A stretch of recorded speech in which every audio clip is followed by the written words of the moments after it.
Bonjour, je suis Bénédicte Costedois-Lamarque, executive coach des organisations, conférencière et auteure. Aujourd'hui, nous allons parler du burn-out.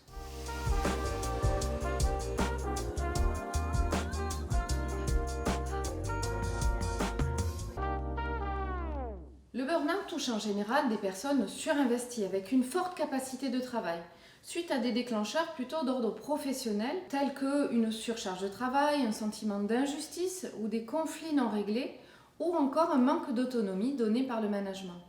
Les profils haut potentiel ou hypersensibles sont des candidats parfaits pour le burn-out. Quel est le processus ? S'intéresser aux neurotransmetteurs nous montre que ce n'est pas seulement un état mental, mais aussi un état physiologique. Lorsque les premiers signes du burn-out sont là, nous entrons dans la phase d'alerte.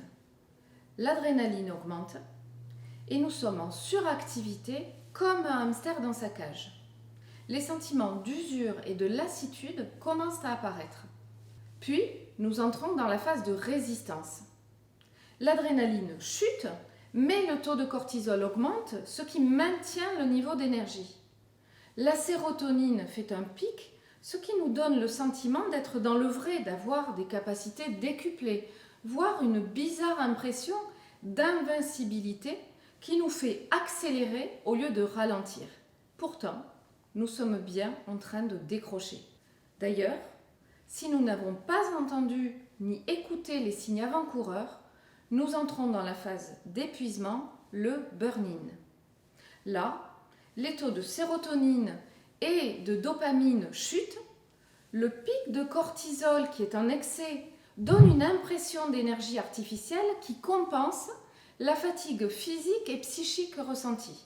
L'irritabilité est plus marquée avec parfois de l'agressivité, voire du cynisme. Puis le corps n'en peut plus et lâche. Le taux de cortisol chute radicalement et ce qui nous restait d'énergie disparaît et c'est le burn-out, un épuisement physique et psychique total, assorti de culpabilité, d'impuissance et d'absence de volonté. Le mur en pleine figure. D'autres symptômes physiques peuvent apparaître en fonction des points de faiblesse de chacun.